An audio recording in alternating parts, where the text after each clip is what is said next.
नमस्कार, आइंड इम्पैक्ट में आपका स्वागत है। मैं हूं मनोज सैनी। कतई नहीं चाहते कि कोई ऐसी खबर लेकर शुरुआत करें जो आपके जहन में नेगेटिविटी पैदा करे, लेकिन यह भी सच है कि कोरोना का संकट दिखाई दे रहा है। कोरोना भयावह है और लगातार कोरोना मरीजों में इजाफा भी हो रहा है। सरकारों की तरफ से तमाम प्रयास किए जा रहे हैं, सरकार केंद्र की हो या राज्य की। ये बात अलग है कि थोड़ी देरी हुई है और देरी का कारण आज हम सबके सामने। लेकिन सरकार ये चाहती है कि अब ये लड़ाई लंबी ना हो।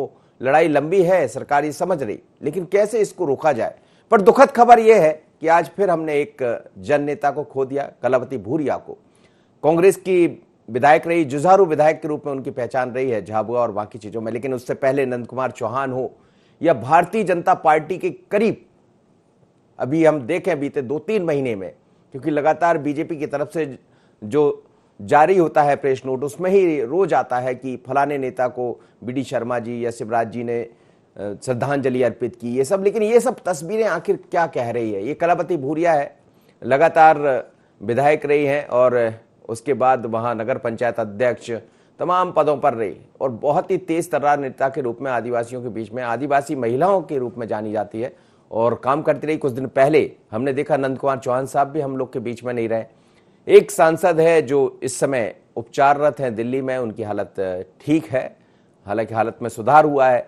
कई ऐसे विधायक हैं जो इस बीच में, लेकिन हम याद कीजिएगा 2020 का, जब ज्योतिरादित्य सिंधिया, शिवराज सिंह चौहान या फिर बीडी शर्मा, तुलसी सिलावट, सज्जन वर्मा, तमाम ऐसे नेता थे, या कुणाल को बात करें, विधायक कुणाल चौधरी हो, जीतू, तमाम ऐसे विधायक, पीसी शर्मा जी, सब ऐसे लोग हैं जो कोरोना से फाइट किए हैं और कहीं ना कहीं कोरोना के कारण उनको भर्ती भी होना पड़ा है। ये बात अलग है, वो कोरोना की जंग जीत गए और आज जनता के साथ जंग लड़ रहे हैं। लेकिन कुछ लोग जंग हार गए, जंग लड़ते लड़ते, चाहे नंद कुमार चौहान हो या फिर चेहरा जो दिखाई दे रहा है कलावती भूरिया हो। तो क्या ये माना जाए, कोरोना की जो फाइट है वो लंबी है? अब कोरोना फाइट पर ही आज हम बात करेंगे, लेकिन उससे पहले सुन लेते हैं मुख्यमंत्री शिवराज सिंह चौहान। और कुछ नेता तो ऐसे हैं जो अभी भी लगे हैं फील्ड में, बने कई ऐसे नेता हैं जो लगातार फील्ड में बने हुए हैं, वो भी मेहनत कर रहे हैं, अपने तरीके से सोच रहे जनता की सेवा करें। तो क्या कहा शिवराज सिंह चौहान और गोपाल भार्गव ने, क्यों है ये समय मुश्किल का, जरा सुन लीजिए। लड़ाई है और लंबी, कठिन भी है, विकट भी है, लेकिन लड़ना भी है और जीत के दिखाना भी। देखिए, कुछ बातें ऐसी हैं जो आत्मा की आवाज पे की जाती है, मन की। कहते हैं ना, धीरज धर्म में तर नारी और आपातकाल परखे चारी। तो यही है कि हम विपदा के समय, विपत्ति के समय, जब लोगों की जेब में पैसा नहीं हो इलाज कराने के लिए, महंगे अस्पतालों में भर्ती होने के लिए, जिनके लाख 2 लाख रुपए तक के बिल आते हैं, और जहाँ बड़े जिला अस्पताल जो हैं या मेडिकल कॉलेज जो हैं, वहाँ पर भी चिरौरी करना पड़े कि हमें एडमिट कर लो, हमें वेंटिलेटर दे दो, ऑक्सीजन दे दो। तो मैं मान के चलता हूँ कि ऐसी स्थिति में हमें अपने सोच से ऐसे प्रयास करना चाहिए जो अनुकरणीय हो। बिल्कुल निश्चित कह रहे हैं गोपाल भार्गव और शिवराज सिंह चौहान साहब। कह रहे हैं मुख्यमंत्री की लड़ाई लंबी है और इस लंबी लड़ाई में हमें लगातार लड़ना पड़ेगा। और लड़ने के बीच में फाइट, जो कोरोना की फाइट, मतलब जिसे लड़ाई कहते हैं, कितनी लंबी होगी, कब तक हम ये लड़ाई को लड़ेंगे? एक चौपाई का जिक्र कर रहे थे गोपाल भार्गव जी। ये धीरज रखने का वक्त है और कैसे लोगों का सहयोग करें। और जन नेताओं के लिए तो बड़ी परीक्षा है। नहीं जाए तो सवाल खड़े होते हैं, पहुंच जाए तो घर वाले कहते हैं कि जल्दी आ जाइए। और यही वो वक्त होता है जब जनप्रतिनिधियों की परीक्षा भी होती है और कुछ परीक्षा में पास हो रहे हैं, कुछ लड़ते लड़ते कोरोना के संकट से दुनिया से विदा हो रहे हैं। दुखद है कलावती भूरिया का जाना, नंद कुमार चौहान का जाना, और दर्जन भर ऐसे कई नेता है जो इस कोरोना का शिकार हुए। अभी हम केंद्र में भी बात करें तो चाहे पोखरियाल की बात हो या तमाम ऐसे नेता है जो इस समय पॉजिटिव पाए गए हैं, जिनका उपचार जारी है। चलिए बात करते हैं। आमिर जुड़ रहा है मेरे साथ, हमारे संवाददाता, और नारायण शिवाजी पटेल भारतीय जनता पार्टी के मीडिया पैनलिस्ट जुड़ गए हैं, बाकी और मेहमान भी जुड़ रहे हैं। आमिर, क्या कहेंगे? मुख्यमंत्री शिवराज सिंह चौहान कह रहे हैं कि लड़ाई काफी लंबी है, उस लड़ाई से लड़ना है, लेकिन कुछ तस्वीरें ऐसी है जो लगातार हम दिखाते रहते हैं। कई ऐसे, चाहे बीजेपी के विधायक हो, कांग्रेस के विधायक हो, जनता के बीच में पहुंच रहे हैं। लेकिन इस समय खबर ये भी आ रही है, चाहे कलावती भूरिया हो, नंद कुमार चौहान हो, ये तो वो दो नाम है जो मध्य प्रदेश में दिखाई दे रहे हैं। कई ऐसे नाम हैं। भारतीय जनता पार्टी को ही मैंने देखा कि रोज एक प्रेस नोट लगभग सामने आता है जिसमें लिखा होता है कि फलाने व्यक्ति को विनम्र श्रद्धांजलि, भारतीय जनता पार्टी के फलाने नेता को। ऐसे ही कांग्रेस में भी दिखाई दे रहा है। बात बीजेपी की नहीं है, लेकिन क्या ये लड़ाई लंबी है और सियासत में भी चुनौती भरा पल है, ये परीक्षा देने का वक्त है मान्यों के लिए। देखिए, बात कांग्रेस की, बीजेपी की, अन्य राजनीतिक दलों की नहीं है, बल्कि लड़ाई जरूर बहुत लंबी है। और ये कोरोना संक्रमण जो है, आम आदमी हो, चाहे वो राजनीतिक दल से जुड़ा हुआ नेता हो, चाहे विधायक हो, सांसद हो या मुख्यमंत्री हो, सबको अपनी चपेट में ले रहा है। और हाल ही में जिस तरह से हम देख रहे हैं कि मध्य प्रदेश में भी कोरोना संक्रमण जिस तेजी के साथ फैल रहा है, वो जो है नेता मंत्रियों को साथ में आम आदमियों को भी तेजी के साथ में अपना शिकार बना रहा है। हाल ही में देखने को मिला कांग्रेस की विधायक जो है कोरोना से संक्रमित हुई, उपचार के दौरान कोरोना से जंग हार गई, कलावती भूरिया। और उनसे पहले देखने को मिला था भाजपा के पूर्व प्रदेश अध्यक्ष और सांसद नंद कुमार सिंह चौहान भी कोरोना का संक्रमित हुए थे और उसके बाद कोरोना का इलाज करवाते करवाते वो कोरोना से जंग हार गए थे। ऐसी कई नेता के परिवार हैं जो लोग कोरोना से पॉजिटिव हुए हैं। और उसके बाद देखा जाए तो मध्य प्रदेश के मुख्यमंत्री शिवराज सिंह चौहान हो, चाहे ज्योतिरादित्य सिंधिया हो, हाल ही में जीतू पटवारी हो, गोविंद सिंह राजपूत हो, सज्जन सिंह वर्मा हो, कांग्रेस और बीजेपी के तमाम बड़े नेता भी कोरोना से संक्रमित हो चुके हैं। हालांकि उपचार कराने के बाद पूरी तरह से स्वस्थ है, लेकिन कई ऐसे नाम भी हैं जो उपचार कराते कराते कोरोना से जंग हार गए। और ऐसे ही आम आदमियों के साथ भी हो रहा है। कई लोग अस्पतालों में भर्ती हो रहे हैं, उपचार करा रहे हैं, उन्हें समय पर उपचार मिल पा रहा है तो वो ठीक होकर अस्पताल से घर जा रहे हैं, तो कई लोग संक्रमित हो रहे हैं। कई जगह देखने को मिल रहा है कि लोग कोरोना से जंग हार रहे हैं। लेकिन जिस तरह से मध्य प्रदेश के मुख्यमंत्री शिवराज सिंह चौहान ने आह्वान किया है, ये जंग बड़ी है और इसको बड़ी जो है मजबूती के साथ लड़ा जा रहा है। स्वास्थ्य व्यवस्थाओं को मजबूत किया जा रहा है, चाहे वो रेमडेसिविर इंजेक्शन की आपूर्ति हो, चाहे वो ऑक्सीजन की आपूर्ति हो, चाहे अस्पतालों में बेड बढ़ाने की बात हो, चाहे कोविड सेंटर बढ़ाने की बात हो। यह हर युद्ध स्तर पर सरकार इसको लेकर प्रयास कर रही है और कोशिश कर रही है कि इस जंग को आसानी से लड़ा जा सके, क्योंकि युद्ध स्तर पर प्रयास किए जा रहा है। पूरा अमला, स्वास्थ्य अमला लगा दिया गया है, अलग अलग विभागों के अधिकारी कर्मचारियों को मैदान में उतारकर व्यवस्थाएं संभालने को लगा दिया है। जाहिर है ये वो जंग है जहां पर कोरोना वो दुश्मन है जो दिखाई नहीं दे रहा और हमारे जो योद्धा है फ्रंट लाइन पर इससे जंग लड़ रहे हैं और अपनी पूरी जिम्मेदारी के साथ में इस कोरोना से जंग लड़ी जा रही है। और कोशिश की जा रही है कि चाहे वो मध्य प्रदेश हो, चाहे वो पूरा देश हो, पूरे देश को सुरक्षित किस तरह से रखा जा सके। क्योंकि जिस तरह से सेना दुश्मनों से लड़ाई करती है आमने सामने, वैसे ही देखने को मिल रहा है कि ये फ्रंट लाइन वर्कर जो है वो भी पूरी तरह से ऐसे दुश्मन से लड़ाई लड़ रहे हैं जो दिखाई नहीं दे रहा है। और उसके बाद भी जो है सरकार भी पूरी मजबूती के साथ उनका साथ दे रही है और व्यवस्थाओं को लगातार बढ़ा रही है। चलिए आमिर, बहुत बहुत धन्यवाद, आप मेरे साथ जुड़े। इस वक्त दो मेहमान जुड़ गए, फिरोज सिद्दीकी है और साथ ही शिवाजी पटेल है मेरे साथ। क्या कहेंगे फिरोज सिद्दीकी साहब? दुखद खबर है कांग्रेस के लिए, एक विधायक कलावती भूरिया को हमने खो दिया, लेकिन कलावती भूरिया जी हो, नंद कुमार चौहान साहब हो या कई ऐसे लोग जिनकी खबरें रोज आ रही है, आंकड़ा बड़ी तेजी से बढ़ रहा है, सियासत में भी ये पल परीक्षा का होता है। जी देखिए, कलावती भूरिया जी का जो निधन है वो वाकई दुखद है बहुत। कांग्रेस की एक अपूरणीय क्षति है वो।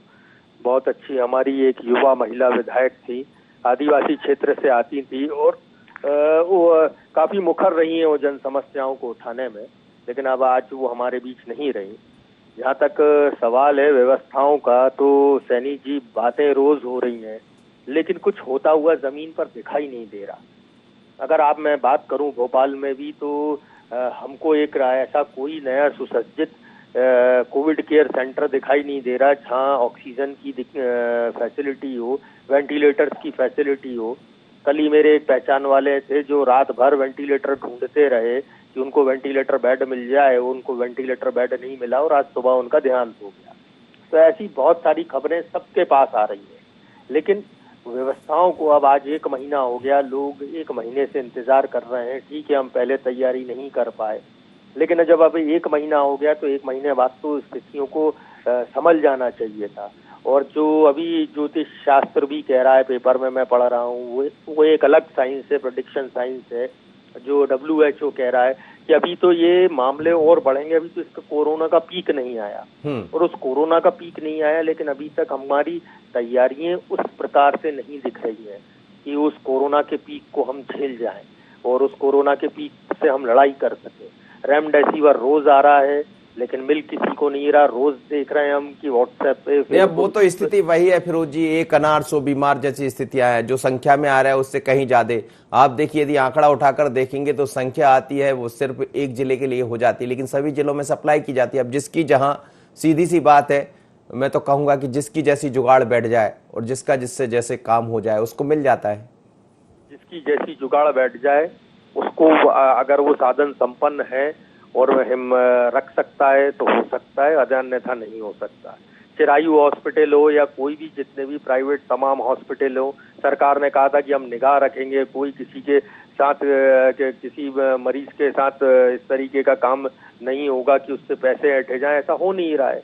आपको 2.5-3 लाख रुपए उसी समय रखना होते हैं तो वो आपके पेशेंट को अंदर लेंगे, वरना नहीं लेंगे जी। तो लोग कुछ भी कर रहे हैं, लेकिन किसी भी तरीके से जो ला पाता है वो अपने पेशेंट को अंदर ले जाता है, जो नहीं ला पाता। चलिए, आप बने रही मेरे साथ जी शिवाजी। अब इस पर क्या राजनीति करें और क्या बोलें, ये यही अब समझ से परे हो गया। नरेंद्र शिवाजी जी, हमने देखा भारतीय जनता पार्टी के भी कई नेता इस कोरोना में शिकार हुए हैं और कोरोना से फाइट करते करते हम सबके बीच से चले गए। नंद कुमार चौहान हो या कई ऐसी लंबी फहरिस्त है आपके यहाँ भी, आज कलावती भूरिया जी भी चली गई। ये जंग बड़ी लंबी है और धीरे धीरे कर कर ये कहीं ना कहीं एक तरह से कहा जाए तो चैलेंज भी देती जा रही है, खासकर सियासतदारों के लिए, क्योंकि यदि जनता की आप सेवा नहीं करते हैं तो सवाल खड़े होते हैं, जनता के बीच में जाते हैं तो फिर इस तरह की खबरें भी आती है। क्या लगता है, क्या सियासत में भी चुनौती का पल है ये? देखिए, सबसे पहले तो मैं मनोज जी, आज जो हमारी विधायिका जी का निधन हुआ है, भारतीय जनता पार्टी की ओर से उनको श्रद्धांजलि अर्पित करता हूं। और निश्चित रूप से इस समय बहुत दुखद परिस्थितियां हैं, इसमें कोई शक की बात नहीं है। हमारे नेतागण भी, आपने भी बताया जैसे कि जनता की सेवा करते करते जनप्रतिनिधि भी ये महामारी के शिकार हो रहे हैं, क्योंकि ये महामारी जो शताब्दियों में कभी एक बार आती है, तो उस तरह का ये दौर पूरे विश्व में चल रहा है और उसी से हम जूझ रहे हैं, इसमें कोई शक की बात नहीं है। लेकिन जो दायित्व सरकार के नाते भारतीय जनता पार्टी की सरकार का होना चाहिए, वो बाखूबी हम निभा रहे हैं, चाहे केंद्र में नरेंद्र मोदी जी की सरकार हो, चाहे प्रदेश में शिवराज सिंह जी की चौहान की सरकार हो। आज युद्ध स्तर पर काम हो रहा है, जिसको हम युद्ध स्तर पर कहते हैं, वो वास्तव में जिन साधनों का उपयोग युद्ध के समय किया जाता है, उन साधनों का उपयोग ऑक्सीजन को ले जाने के लिए किया जा रहा है। एयरफोर्स के विमानों का उपयोग हो रहा है ऑक्सीजन ले जाने के लिए। रेल के लिए ग्रीन कॉरिडोर बनाकर रेल से टैंकरों को ढोया जा रहा है। तो मैं समझता हूं कि निश्चित रूप से सरकार जितना आम जनता के लिए जितना वीवीआईपी कर सकती है, उतना प्रयास सरकारें कर रही हैं। मध्य प्रदेश के अंदर जहाँ केवल 180 मीट्रिक टन ऑक्सीजन आती थी, आज वहाँ 400 से अधिक मीट्रिक टन मध्य प्रदेश के अंदर आ रही है और हमें उम्मीद है कि 30 अप्रैल तक इसकी मात्रा और ज्यादा बढ़ जाएगी। तो जहाँ पर निश्चित रूप से जो भारतीय जनता पार्टी की सरकार का दायित्व है जनता के प्रति, उसको बखूबी करने की कोशिश कर रहे हैं। और लेकिन बखूबी कर रहे हैं, सवाल नहीं उठाना चाहिए, पर सवाल आ ही जाता है कि थोड़ी सी देर तो हो गई है। नरेंद्र शिवाजी पटेल साहब, देखिए मनोज जी, मैं इस बात में कोई शक की बात नहीं है, क्योंकि जो पहली लहर थी वो जिसको बड़ी नरेंद्र मोदी जी ने जिस कुशलता पूर्वक पूरे देश का नेतृत्व करते हुए उस पहली लहर को संभालने का काम किया था। आरोप उन पर लगे कि लॉकडाउन करने की क्या जरूरत है, ये रोकने की क्या जरूरत है, थाली या ताली बजाने की क्या जरूरत है, लेकिन जिस तरह से जन जागृति लाए, वो ताली बजवाकर लॉकडाउन करके सबको रोक दिया। उसी का कारण था कि हम 1 लाख का भी प्रतिदिन टच नहीं कर पाए थे और धीरे धीरे घटते लहर। हाँ, लेकिन उसके बाद हम सुधरे नहीं, अति उत्साह में भी चले गए कि हमने वैक्सीन बना दी है, हमने ये कर दिया, और फिर उसके बाद चुनाव भी करा लिया आप लोगों ने। चलिए, आप बने रहिए मेरे साथ। इस समय जयराम शुक्ल साहब भी जुड़े हैं। सर, स्वागत है आपका। और क्या कहेंगे, लगातार हम देख रहे हैं कि खबरें ठीक नहीं आती, सुबह सुबह इन खबरों पर हम चर्चा भी, अब इसके बीच में हमें पॉजिटिविटी भी ढूंढना है। मैं आज आपका पढ़ भी रहा था, आपने कुछ लिखा भी है, लेकिन सवाल यही है कि कलावती भूरिया चली गई, उससे पहले नंद कुमार चौहान चले गए। ये जो वक्त होता है, ये सियासतदारों के लिए भी बड़ा चुनौती भरा होता है। एक्चुअल में क्या है कि जब पिछली बार जब कोरोना की लहर आई और वो थम गई, वैक्सीन आ गया और मामले कम आने लगे तो लोग इतने लापरवाह हो गए। अब आप आंकड़े उठा के देखेंगे तो ये जो 25 और 55 का आयु वर्ग है, सबसे ज्यादा यही शिकार हो रहा है। आज मैं ये आंकड़े सब देख रहा था तो एक ये क्लियर कट संदेश चला गया कि जो हार्ट, डायबिटीज और किडनी और इसके पेशेंट हैं उनको सावधानी बरतनी है, तो वो तो अवेयर हो गए। लेकिन ये जो बीच वाला आयु समूह का वर्ग था, ये इसको लगा कि मैं तो उस सुबह की श्रेणी में आता ही नहीं हूँ, तो सबसे ज्यादा जो है इसी वर्ग में कोरोना का प्रकोप देखने को मिल रहा है।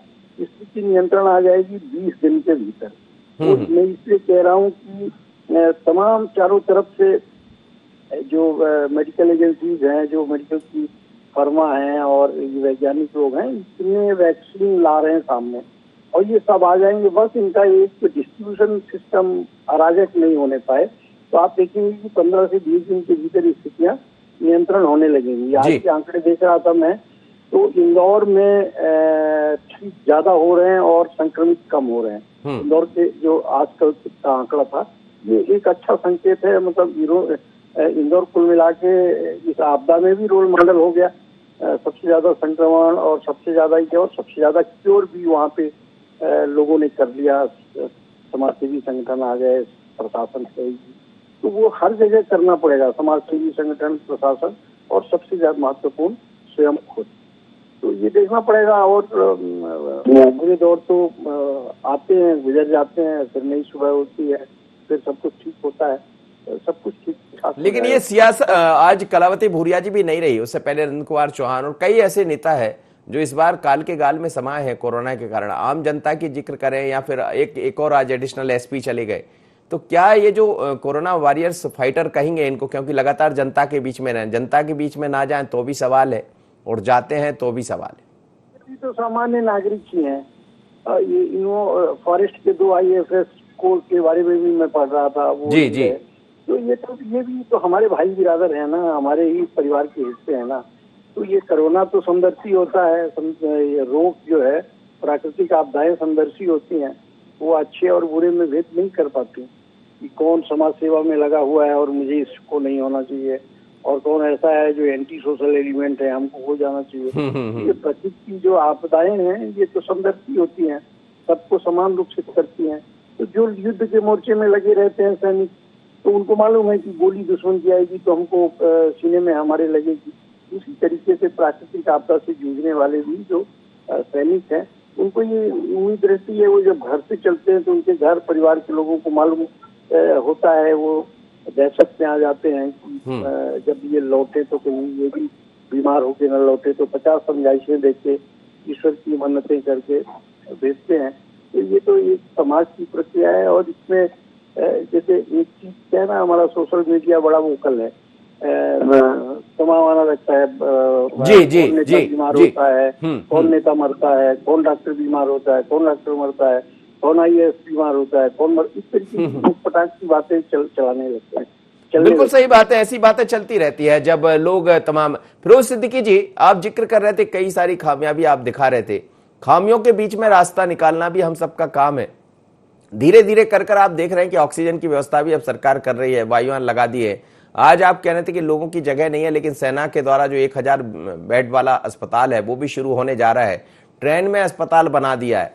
तो चीजें तो कुछ है जिसकी तरफ अब सरकार बढ़ी है। ये बात सच है कि चुनाव ने हमें देरी में डाल दिया। ये अब ट्रेन वाला था भाई, नॉर्मल बेड्स तो सभी जगह अवेलेबल है। सवाल ये है कि ऑक्सीजन बेड नहीं है। लोग जा भी अस्पताल इसीलिए रहे कि ऑक्सीजन की जब जरूरत पड़ रही है उसके लिए, वो कहाँ है। आज ही मैं अखबार में पढ़ रहा था कि हमको कुछ 15 दिन के अंदर में 700 मैट्रिक टन की जरूरत पड़ेगी, और उसके लिए आज सरकार तैयार नहीं दिखती 700 मैट्रिक टन के लिए, क्योंकि जो वर्तमान में आज आवश्यकता है उतनी ही आपूर्ति हमारी नहीं हो पा रही है। ये सारी सब समस्याएं हैं जो सामने दिख रही है। लोग जो हैं ज्यादा संक्रमित इसलिए हो रहे हैं और उनको ऑक्सीजन की जरूरत इसलिए पड़ रही है कि आप टेस्टिंग को नहीं बढ़ा रहे हैं, और टेस्टिंग को बढ़ा के आप लोगों को पहले ही उपचार दे दें तो ये इसकी आवश्यकता आपको बहुत कम हो जाएगी। आप किसी को भी बात करिए, अगर वो कोविड पेशेंट है तो उससे कहते हैं कि आप सीटी स्कैन कराइए और अपने लंग्स की स्थितियों का पता लगाइए कि क्या आपके लंग्स की स्थिति है। अगर हम उसको वो पहले ही वहाँ बाहर रोक लें उसी को, तो आपको ज्यादा आपका लोड इसके ऊपर कम हो जाएगा। लेकिन इस पर समग्र रूप से आपको चारों तरफ एक साथ मिलके काम करना है, लेकिन वो ऐसी तैयारी दिख नहीं रही है। वही हमारा बार बार सवाल है। कांग्रेस जो सवाल कर रही है, ऐसे में हमारी राजनीति उद्देश्य नहीं है। उद्देश्य ये है, सरकार को बार बार हम चेता रहे हैं कि आप कर तो आप वल्लभ भवन में बैठ के सब चीज देख रहे हैं और आपको बड़े रोजी फिगर्स दिख रहे हैं जो आपकी स्क्रीन पे, लेकिन जमीन पर वो चीज नहीं दिख रही है। ना आप विपक्ष की बात सुन रहे हैं, ना मीडिया की बात सुन रहे हैं। मीडिया रोज दिखा रहा है, कल लाशी गिर पड़ी वहां विदिशा में, बाहर निकल गई गाड़ियों में से। ये लोगों को शमशानों में जगह नहीं मिल रही। 8-8, 9, 10-10 घंटे, 12-12 घंटे की वेटिंग हो जाती है, उनकी पड़ी रहती है बॉडी आपके पेशेंट की। जी, सारी व्यवस्थाएं अब 1 महीने में तो बहुत कुछ आपको दुरुस्त कर लेना चाहिए था। पहले जो बीत गया वो बीत गया, लेकिन 1 महीने में दुरुस्त हो जाना चाहिए और आपके पास एक अगला प्लान बिल्कुल रेडी होना चाहिए कि हमारा ये अगला प्लान है, हमको इस अगले प्लान पे आगे इस तरीके से काम करना है। और हमको जो पीक है उस पीक को नजर रख के अपने प्लान को डिजाइन करना चाहिए। अगर आप कुछ भी आप बातें करते रहिए, उससे कोई फर्क नहीं पड़ रहा ना। लोगों की मौतें ज्यादा इसलिए हो रही हैं कि उनके को इलाज नहीं मिल पा रहा। नयन शिवाजी पटेल साहब। जी मनोज जी, सुन रहे हैं आप, जवाब दीजिए। जी जी जी, बिल्कुल। देखिए मनोज जी, मैं बड़ी मेरे को भी लगता है कि वास्तव में दुखद परिस्थिति है, इसमें कोई सबकी बात नहीं है। परंतु मैंने पहले भी कहा कि सरकार जितना काम कर सकती है और उसको करना चाहिए, उसके फ्रंट पे वो पूरे समय लगातार काम कर रही है। हमारे मुख्यमंत्री जी 18-18 घंटे लगातार स्वयं एक चीज पर बात रखे हुए हैं। किस तरह से ऑक्सीजन कहाँ से आ रही है उसका बात रखे। यदि कहीं ऑक्सीजन के हमारे टैंकर रुक रहे हैं तो उन स्टेट सरकारों से सीधी बात कर रहे हैं और सारे लोगों से बात करके किस तरह से ज्यादा इंजेक्शन हो या ऑक्सीजन हो या जो भी इस बीमारी से लड़ने के साधन है उनको अपने प्रदेश की जनता को उपलब्ध कराने का प्रयास लगातार कर रहे हैं। और लगातार हजारों लोग प्रतिदिन स्वस्थ होकर घरों की तरफ लौट रहे हैं। लेकिन चूंकि एक ऐसा पैनिक क्रिएट हो गया, जैसा कि अभी जयराम जी ने भी बहुत अच्छा कहा, इंदौर का उदाहरण दिया कि अब इंदौर में जो बीमार प्रतिदिन संख्या हो रही है वो स्वस्थ होने वालों से कम है। अर्थात इसका ये हो गया कि जो पॉजिटिव लोग हैं उनकी संख्या धीरे धीरे घटने लगी है। तो मैं समझता हूँ कि निश्चित रूप से हम सुधार की ओर जा रहे हैं। लेकिन क्योंकि एक पैनिक क्रिएट हो गया जनता के बीच में, पैनिक क्रिएट होने की वजह से अब जो इंजेक्शन की बात होती है, जो मरीज को जरूरत है या नहीं है, डॉक्टर बिल्कुल आप सही कह रहे हैं। चलिए मैं अंतिम प्रतिक्रिया लूंगा जयराम सुख साहब से। 10,833 लोग डिस्चार्ज हुए हैं ठीक होकर। आप बिल्कुल ठीक कह रहे थे जयराम सुख साहब। क्या आगे चलकर आने वाले 1-2 दिन में स्थितियां कुछ बेहतर दिखाई दे रही है और अब हम लड़ाई की तरफ तो बढ़ चले? नहीं, मैं पूरी यकीन के साथ कह रहा हूं कि 20 से 25 दिन के भीतर स्थितियां नियंत्रण में होंगी। एक तो लोगों में अवेयरनेस बढ़ी है, प्रशासन सख्त हुआ है और दवाइयां बाजार में आ रही हैं, वैक्सीन और ये तमाम चीजें आ रही हैं। एक्चुअल में जिस तरीके से इसका विस्फोट हो गया उस हिसाब से यहाँ पे तैयारियां नहीं थी, दवाएं नहीं थी, ऑक्सीजन और वेंटिलेशन बेड नहीं थे। अब स्थितियां ये हैं कि मध्य प्रदेश में कई जो सामुदायिक स्वास्थ्य केंद्र है वहाँ उस स्तर तक ऑक्सीजन के प्लांट लग रहे हैं। जिला अस्पतालों में भी ऑक्सीजन के प्लांट और जो कंसंट्रेटर है ऑक्सीजन के, इनकी इंतजाम हो रहे हैं। तो कुल मिला के आपदा जितनी गंभीर है उतनी ही गंभीरता के साथ काम भी हो रहा है। चलिए सर, बहुत बहुत धन्यवाद। आपका बिल्कुल ठीक कहा कि आपदा जितनी गंभीर है उसी गंभीरता के साथ काम भी हो रहा है। लेकिन ये जंग लंबी है। ये जंग वो नहीं है सिर्फ डिफेंस की जंग जिसमें पता होता है सेना को कि दुश्मन यहां से गोली चलाएगा, हम यहां पर अपना स्थान बना लें। ये जंग ऐसी है कि आप घर से यदि निकल गए, किसी के टच में आ गए तो आपको पता ही नहीं है, आप अपने साथ एक गोली लेकर चले जाएंगे। वो गोली नहीं जो जंग में मारी जाती, सामने से आएगी, सीधे लगेगी आपको और आप उसके शिकार हो जाएंगे।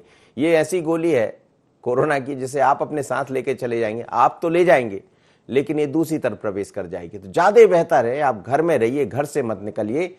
लेकिन ये जंग अकेले जनता की नहीं है, ये जंग सरकार की है, ये जंग जनता की है, जंग सियासतदारों की है। और कोरोना से अभी फाइट हमें करना ही होगा, इसीलिए तो कोरोना फाइट है। मुझे दीजिए इजाजत, बने रहिए IND 24 पर। नमस्कार।